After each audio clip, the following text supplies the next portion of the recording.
Et la bonne nouvelle, ce sont vraiment l'une des fleurs les plus faciles à cultiver.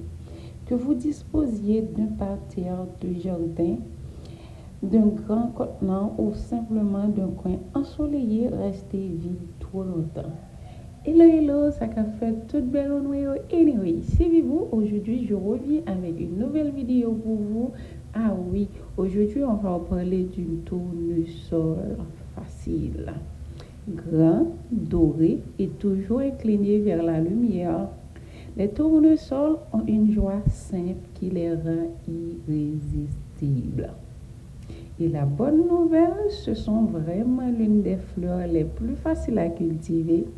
Que vous disposiez d'un parterre de jardin, d'un grand contenant ou simplement d'un coin ensoleillé, reste vide trop longtemps. Maintenant, commencez par les graines. Les tournesols poussent vite. Les variétés annuelles peuvent atteindre 2 mètres ou plus en seulement 3 mois. Bien que la hauteur réelle dépende de la variété de l'eau, de l'engrais et du climat de la saison, alors ne prenez pas les promesses du paquet de graines trop pieds de la terre, de la lettre. Alors, semez les graines dans de petits pots au printemps, puis repiquez-les quelques semaines plus tard. Une fois que le sol s'est réchauffé et que le risque de gel est passé, le semis direct en pleine terre fonctionne également bien. Enfoncez les graines à environ 2,5 à 5 cm de profondeur et maintenez le sol aussi humide d'une éponge essorée pendant la germination. Les graines germent généralement en 7 à 10 jours. Pour obtenir une floraison continue tout au long de l'été, semez une nouvelle fournée toutes les 2 semaines. Échelonner les plantages de cette façon signifie que vous n'aurez pas une seule semaine magnifique suivie de rien. Alors, plantez les graines de tournesol pour que vos étés soient ensoleillés. Soleil, abri et sol. Les tournesols ont besoin de soleil. Ce n'est pas négociable. Au moins 6 à 8 heures de lumière directe par jour sont le minimum nécessaire pour qu'ils fleurissent bien. Alors, trouvez l'endroit le plus ensoleillé du jardin et plantez-les là. Il apprécie également un certain abri contre les vents forts, surtout lorsqu'ils grandissent. Le long d'une clôture ou à côté de bâtiments est idéal. Les variétés plus grandes ont la tête lourde et une forte rafale peuvent renverser une plante qui a poussé pendant des mois. Côté sol, les tournesols ne sont pas difficiles, mais une terre riche, fertile et bien drainée donne les meilleurs résultats. Incorporez du compost ou du fumier bien décomposé avant la plantation si le sol est pauvre. Espacez les plantes d'environ 75 cm dans les rangs en laissant aux racines et aux branches la place de respirer.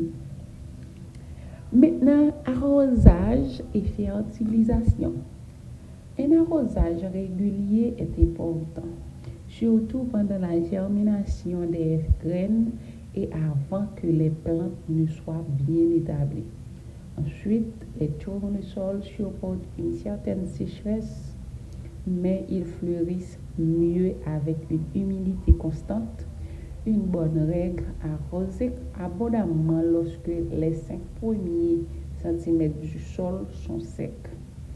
Pour les plantes cultivées en conteneur, arroser quotidiennement par temps chaud, les pots sèchent rapidement.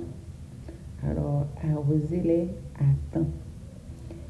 Fertilisez toutes les 2 semaines avec un engrais riche en azote pendant la croissance en hauteur. Puis, passez à un engrais riche en potassium comme celui pour tomates dès que les boutons commencent à se former. Si vous cultivez pour les graines plutôt que pour les fleurs coupées, évitez de trop fertiliser. Trop d'azote peut produire des plantes feuillures luxuriantes avec des capitules décevants. Ok les amis? Alors pour le tutorage et soutien, les variétés aux grosses têtes lourdes auront besoin d'être tutorées. Attachez-les lâchement à un tuteur robuste au fur et à mesure de leur croissance. Pas assez serré pour les restreindre, mais assez fermement pour les maintenir droites par vent fort. Les variétés cultivées directement en pleine terre ont tendance à développer des systèmes racinaires plus forts et ont besoin de moins de soutien que les plantes transplantées. Maintenant, pour la récolte des graines et des fleurs.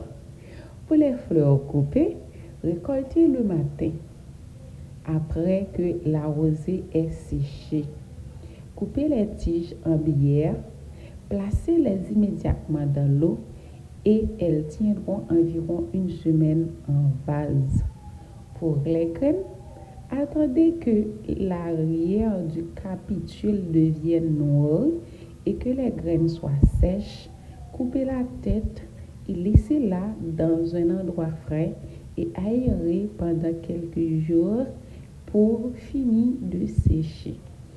Frottez ensuite les graines avec vos pouces pour les détacher et conservez-les dans un sac en papier ou en tissu, pas en plastique s'il vous plaît, qui empoisonne l'humidité et provoque de la moisissure. Ou laissez simplement les têtes debout dans le jardin tout au long de l'automne.